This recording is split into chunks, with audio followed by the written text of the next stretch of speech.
What's going on, everybody? I'm Josh with Combat Sports Today. I'm joined with Kenny Cross. How's it going, my man?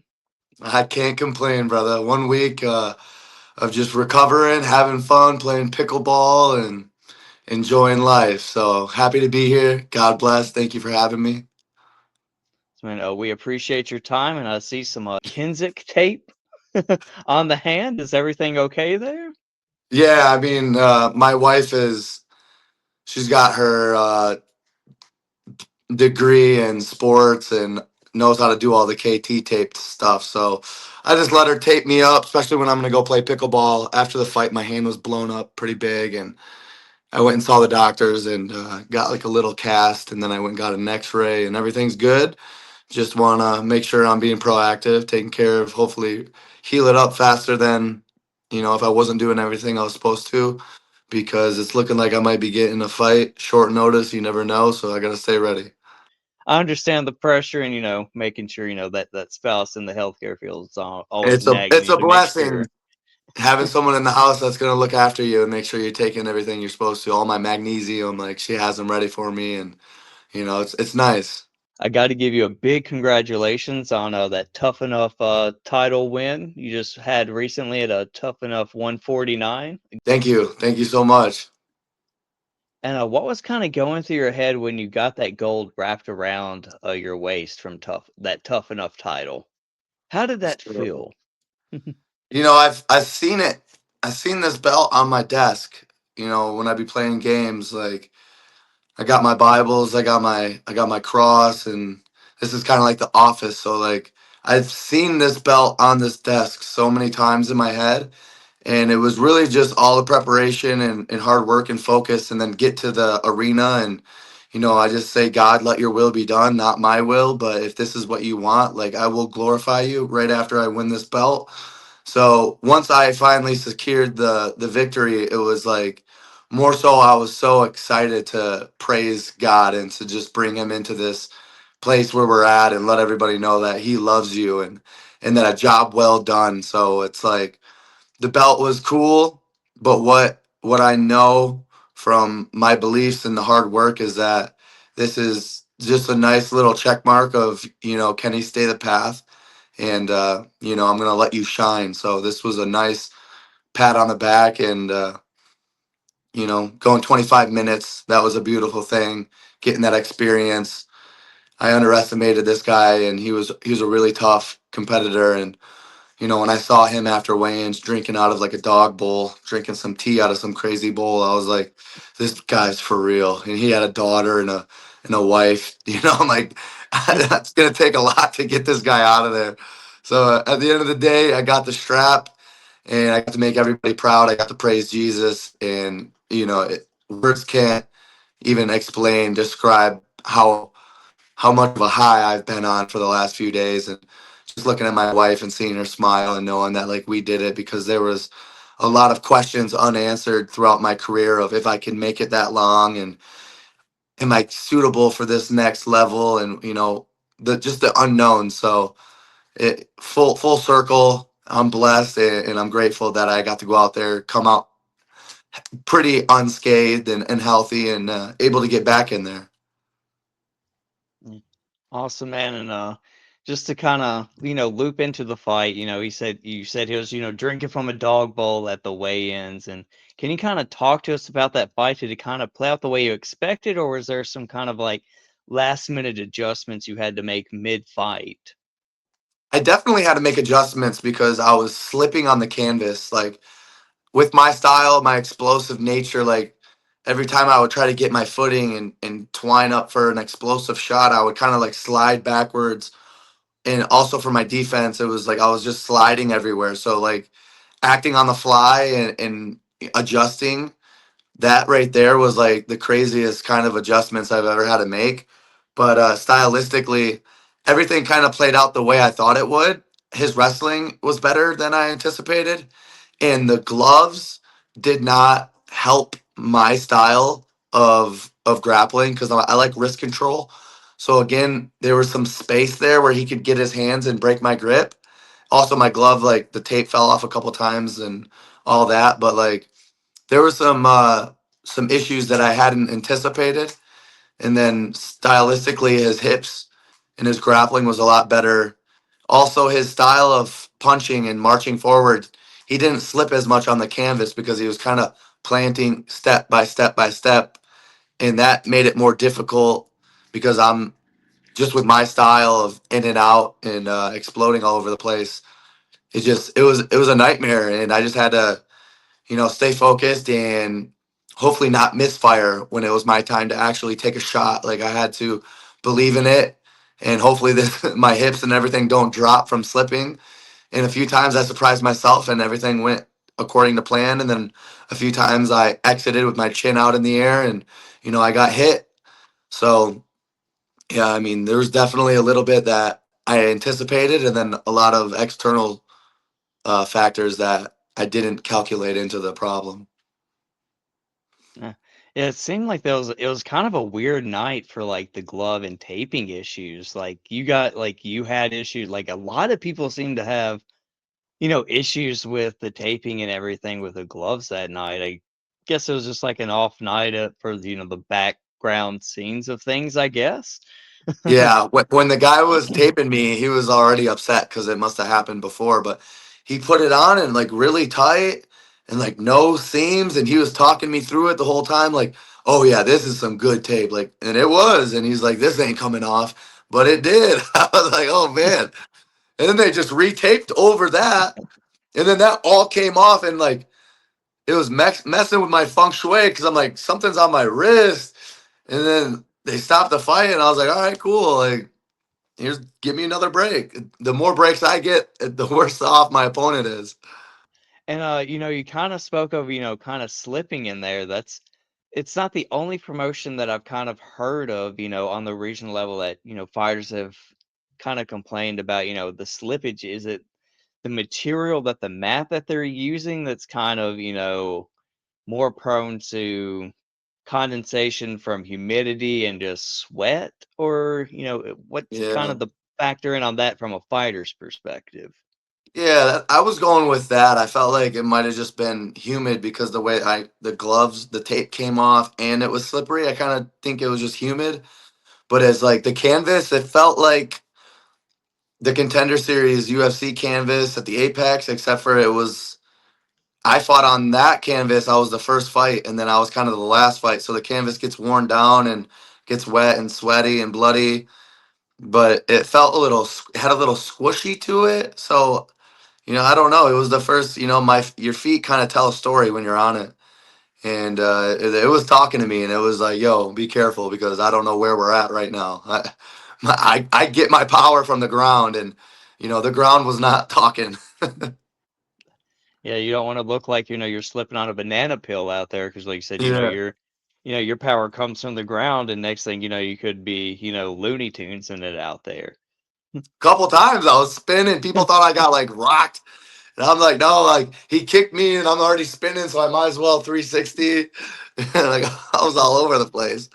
But again, it was like it's hard to compare this fight now because the canvas was such a factor in the fight that I can only compare this fight like if we were fighting on a roller rink or a slip and slide. It's just it was this whole different thing. And when I before I came to Tuff-N-Uff, I was on XFC and the cage was like this big. So every time it was a whole different experience, but I got used to fighting in a small cage, and now I'm kind of getting used to fighting in a slippery cage. So if these opportunities present themselves in the future, like I'm ready. I'm more ready than I was.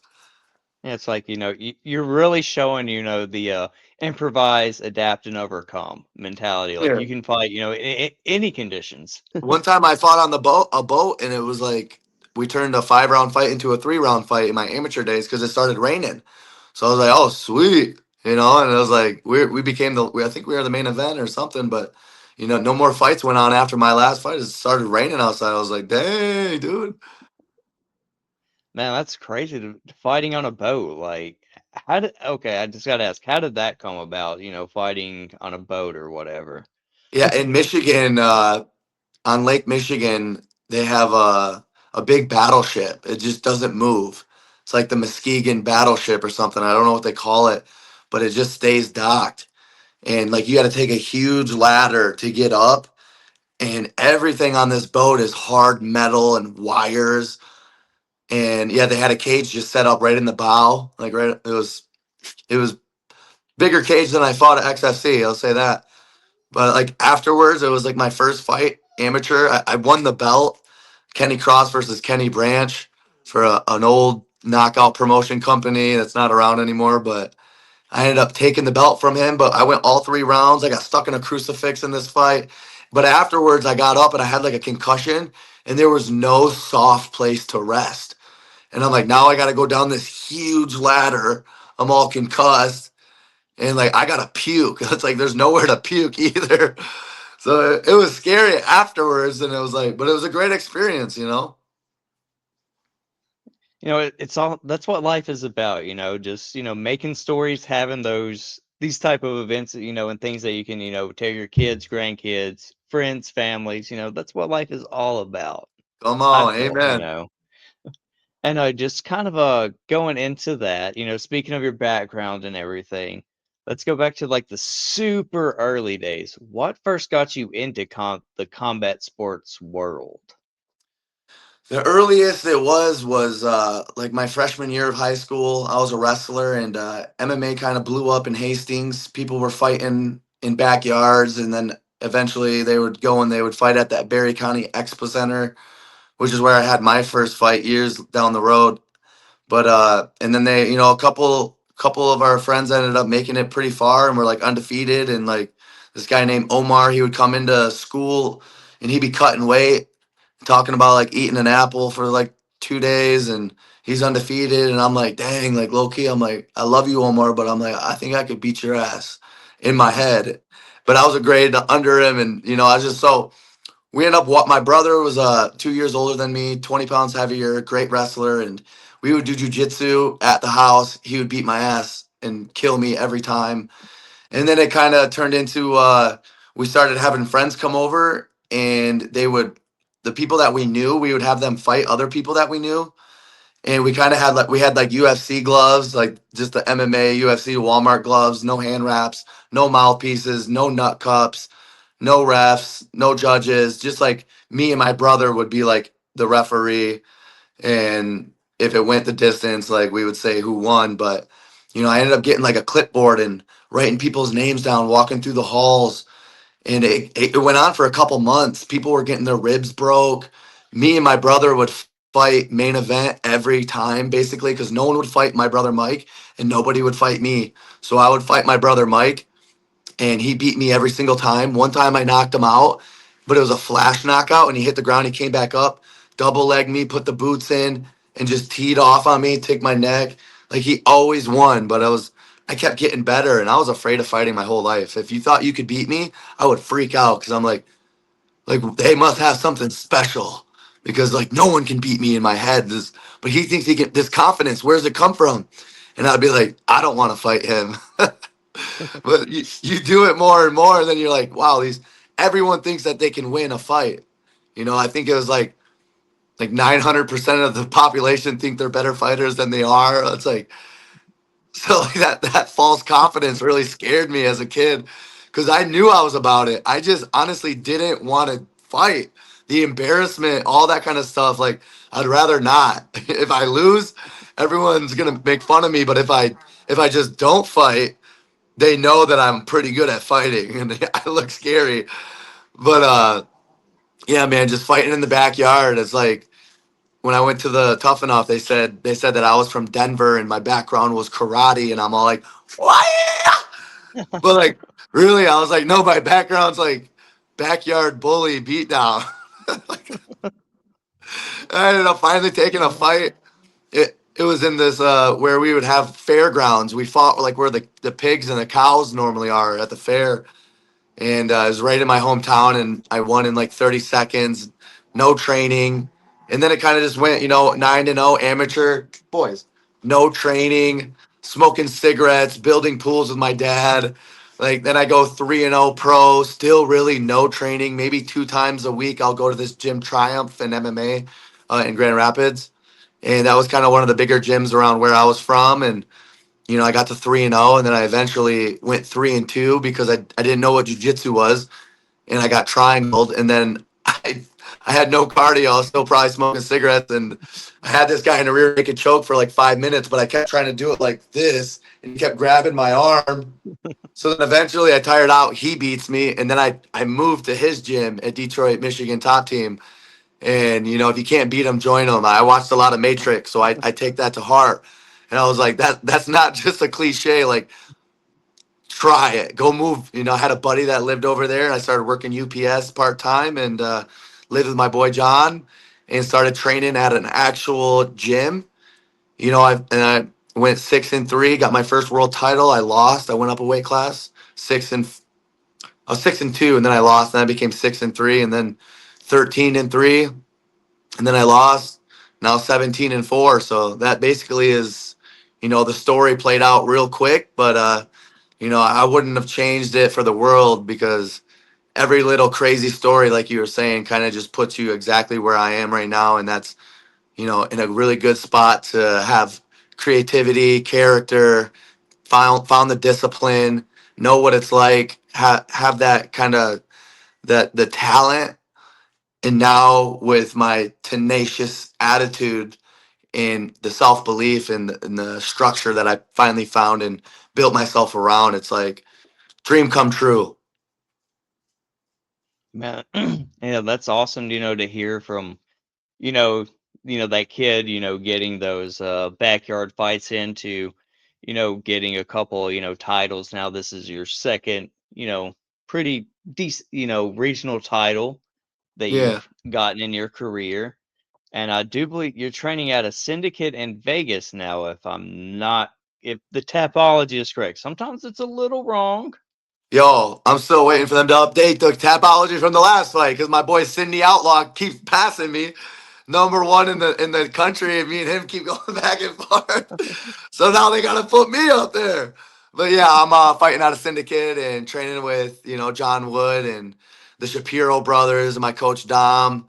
You got Marab out there, who's really leading by example when it comes to 5 rounds. Being able to watch him, and he gave me some good words of advice before my fight, and just getting 5 rounds in, because I haven't really trained for a champ fight like I did this camp. And it showed out there with my gas tank, rotating in fresh partners, and really grinding in the gym so that you can go shine when it's time. Yeah, and kind of speaking on that, what's kind of like the day to day, and is there like an edge of kind of living in the fight capital of the world compared to, other fighters that are, back to where, your roots are from, or, smaller areas? Oh, completely. I'm immersed into it 24/7. It's my life, to the point to where I have to separate myself and find hobbies and dive into the Bible, because I don't want to be eclipsed by this sport. I don't want it to kind of like lead the way. I want God to lead the way, and that fighting is kind of just a part of it. But all day long, you're in the fight capital. It's hot out, so it's like, as soon as you step outside, you're in a sauna. So if you can take that and use that, it's like, okay, I'm already in a sauna. Like, it's time to work. I'm already sweating. So let's get to work. Instead of in Michigan, you got to battle the snow to get into your car, to drive 40, sometimes an hour and a half for me to like a gym. And it's just brutal. I'm 6 minutes from my gym. I can ride a bike 27, 24/7, like the whole year. And then on top of it, you get to the gym, and thank God I found Syndicate, because it's just meshes so well with my personality. It's like I walk in there, no matter what I'm wearing, like someone's going crazy, and I can bring my energy and be excited. Great coaching and great teammates. Not that there's not great people, scattered around the world. It's a big world with a lot of people. But, John's been doing this for 30, 40 years, and he's got some of the best guys. So to be able to just get welcomed into this gym, and then grind and bounce ideas off really talented, skillful, experienced fighters, and then again just like having the UFC PI and so many UFC fighters lending hands and ideas and helping me and strengthening me, and getting the best of both worlds. We're away from our family, of course, but again, that just pushes me. It's like I have a goal, and when I come home, I want to be able to help. So that's why I just stay locked in all year round.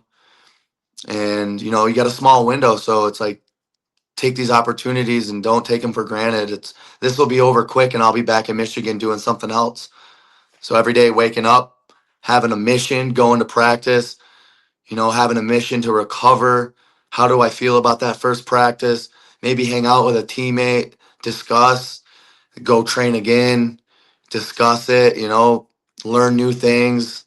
And you can fully believe in the people that are teaching you because, look at the records, they speak for themselves. Like, this stuff works out here. Just kind of telling into that, you're on a 4-fight win streak. You just grabbed gold in one of the top regional promotions. You spoke about, your time on the Contender Series back in 2020. You got a win there. What's your message to the UFC or PFL brass that, could possibly be watching this video? My message would be just give me an opportunity to go out there and show you guys the kind of fighter that I am. Even this last fight, if they don't let me in, I'd understand because I didn't finish him. But if you look at my portfolio of faces that I've caved in, like out of the 17 wins, I think 12 of them are finishes, and or maybe 11. I think it's 12. Or no, I think it's 14 are finishes. 13 or 14 are finishes out of my 17 wins, and a lot of those are in the first round. And it's like, I have an explosive, exciting set of skills that the people want to see. And I think there's a lot of people out there that are going to be blown away when they see my style. I think it's going to resemble of a lot of fight styles that people really get excited about. And I'm a company guy. I make weight every time. I've been ready for short notices for the last year. And my discipline and my relatability is only getting better and stronger. I'm gonna really hopefully gather some eyes and continue to become a bigger product for the UFC to push. How active are you looking to be in 2026? Or, you kind of said there might be a short notice opportunity coming up. Is there any news that you could potentially leak or share to us today? No, I mean my managers, they're ready to get me back in. And for the last 4 fights, it's been kind of like, this might be it, or you might have to win a couple, or you might, it's kind of I've been in that limbo, and it's stressful. So I haven't been as active as I'd like because of that. And but coming in 2026, I definitely want to fight at least 3 times, and really pave a way for my future. Um, they're just there's nothing. It's all hearsay, and it's all just I have the best management team in the world, and they're pushing my name. Mr. Sean Shelby was at the fights, and he was watching, so hopefully I could impress him a little bit more. He knows of me. They all know of me. I won Contender Series, so it's just like I just give it to God, and when it's my time, like it's gonna open up for me, and I just have to be ready to step through it. And until that happens, I'm gonna keep knocking, the next guy down or going and taking a different belt. But I'm gonna keep looking for opponents that make sense. I want them not to be easy, but I'm not trying to just give everybody a shot right now. I'm kind of in a my own my own place right now where I get to kind of move in a way that best suits me, and keep building my legacy little by little, and hopefully something good comes soon. I believe, and everybody that watches your fights believes you should absolutely be in the UFC at this time. Like, you definitely deserve that call up. And I I appreciate know that. you're absolutely, and I know you're a busy man with the wife, and I've seen some pups in the background and training and everything. Got a few things outside the fighting world. The Smashing Machine just kind of came out. If they ever do a bio pic of you and your career, who's going to play you in that movie? Hmm. Well, I mean, shoot, I know because realistically, it's gonna be when they do make a movie about me. It's gonna be in like 10, 15, maybe 20 years. So it's kind of, it's gonna be an up and coming stud. It's some jack dude, like like a young Wolverine looking dude. A young Hugh Jack, maybe he'll have some kids. You know, you could throw in little Spider Man. What's his nuts? Throw him in there. They got to be able And to do some flips and stuff for sure. But I don't know. so It's a good question, and I look forward to the day because you know, maybe it'll be my child. I always wanted to be an actor growing up, but it just wasn't for me. You know, uh, I was missing some teeth growing up, so I was always like, man, if only my mom would give me some braces, I'd be in Hollywood right now. And you know, the guy I am now, I thank God that I didn't go to Hollywood because I would have sold my soul a long time ago just to be famous. But I bet my one of my children would love to play dad, one of my future kids. I mean, they're going to have some strong beard genetics. I see, you have a great beard going on, so hopefully that will be passed down to the kids so Hopefully. they can have an accurate portrayal. Exactly. And They're the best for the job, I would imagine. kind of telling me that do you currently have like a beard oil sponsor or anything? You feel like you're missing out on an opportunity if you don't. Yes, I do actually. It's Bandolero. Bandolero beard oil. He works with my cousin, and he hit me up like, "Hey, bro, like, I'd love to send you some stuff if you would try it, you know." And I'm like, "Oh, of course." I'm like, anybody that wants to send me merchandise and take a picture with their stuff, you know, I'm all about it. But this Bandolero stuff, it looks like grass fed butter. I don't really use beard oils, but like this stuff was sweet. I was like, look, I almost wanted to taste it. So shout out Bandolero. I appreciate you guys and keep up the good work. You spoke on the pickleball. Is there any chance of turning pro after the fighting career is over? I mean, definitely, because I think it's something that I'm gonna do until I'm well into my 80s. So, you know, it might be professional, but it won't be what most people are thinking. It might be like the elderly professional. I might have to, you know, go pro when I turn 50 and like start taking out old people because I'm gonna be old. But I don't think I could compete with the best of the best. I am really good. I ain't gonna cap, but I am pretty good. And but yeah, I don't think I can hang with the best because obviously I just you gotta be dedicated to one thing or you're just gonna be a jack of all trades. But when I get older, people are gonna slow down and I'm only gonna speed up. 'Cause especially like once you stop fighting, you can start taking some stuff that helps your body not break down. So who knows? I might just be some roided out old man crushing pickleballs. It's just the protein shake. It's just the protein shake. Yeah, secret juice. Yeah.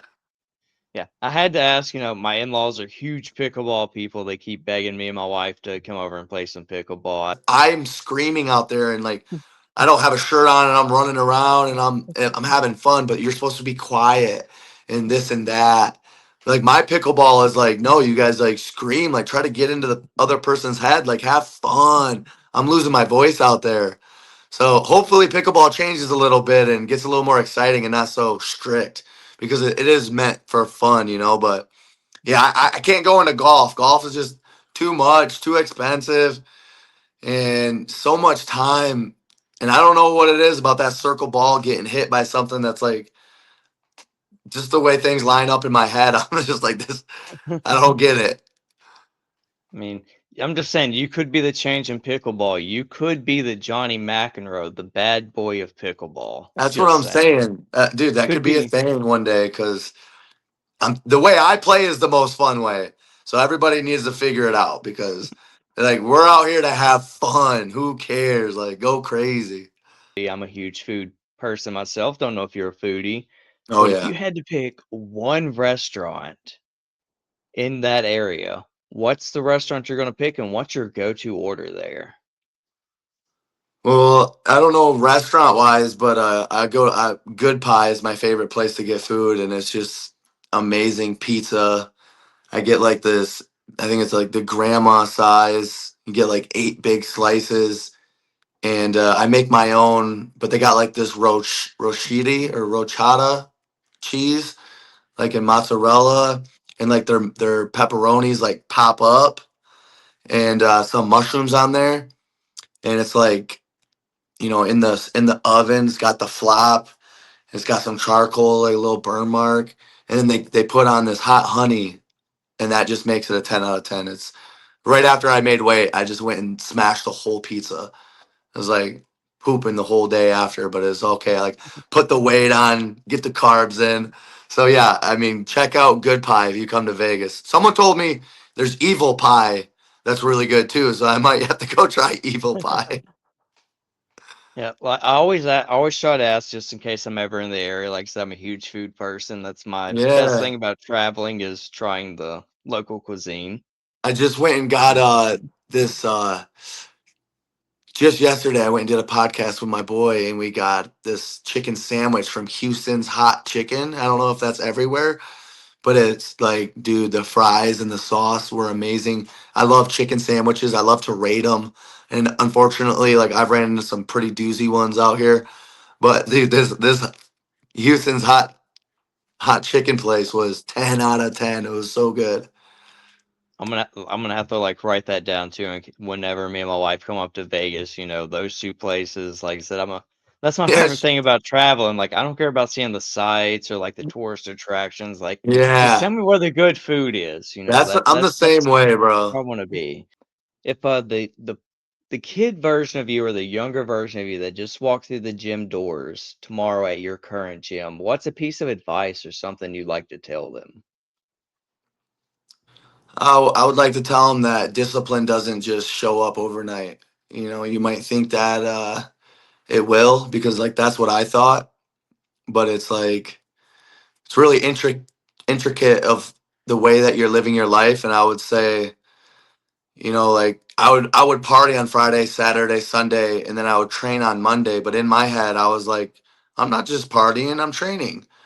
But I would strip that away from me because it just slows you down, puts a lot of weight in the wrong area, it makes your body weaker.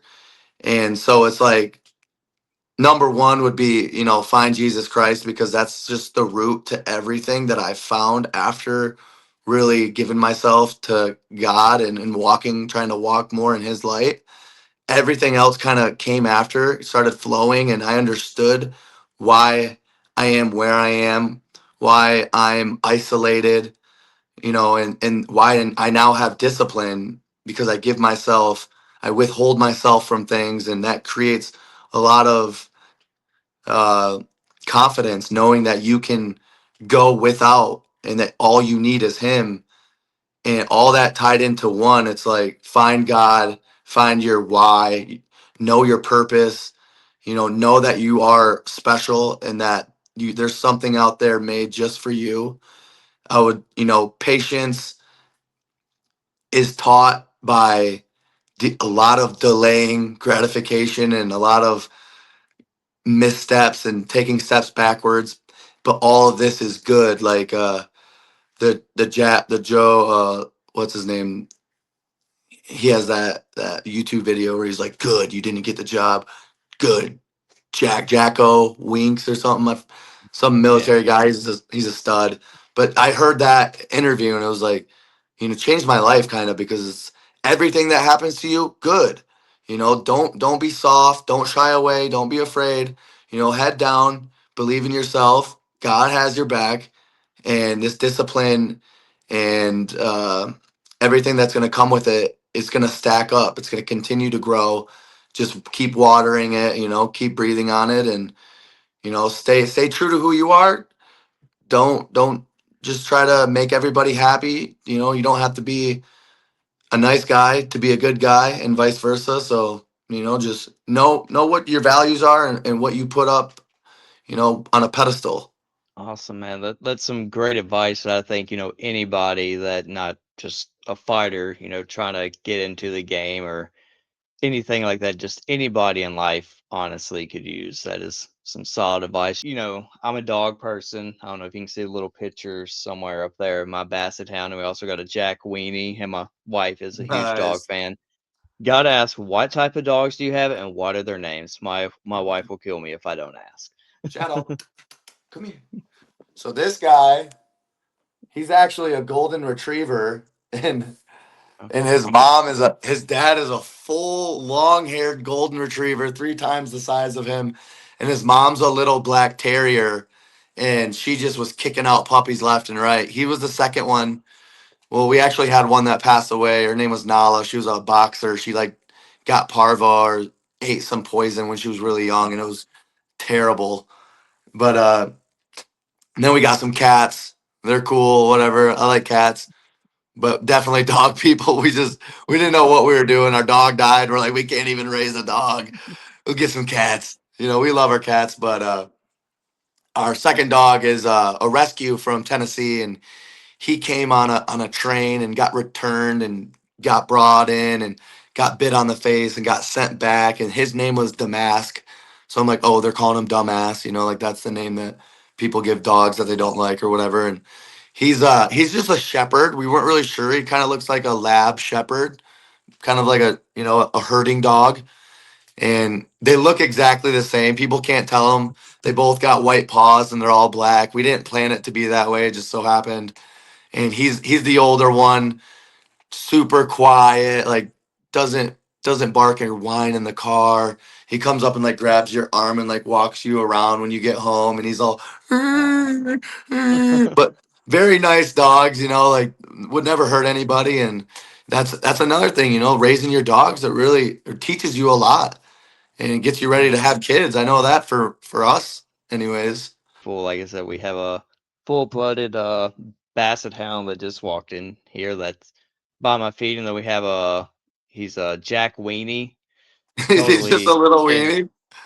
he's half Jack Russell and half Weenie dog, and he got the worst traits of both of them. He is just we call him like he is just an absolute terror in grandma, but he's ours and we love him. Yeah. We started doing CBD oils Okay. because like Yeah. I Calm couldn't him even walk. down. Yeah, because like he will bark at nothing. Like he sees his Oh reflection, no. just screams. I'll walk, to the front door to my office.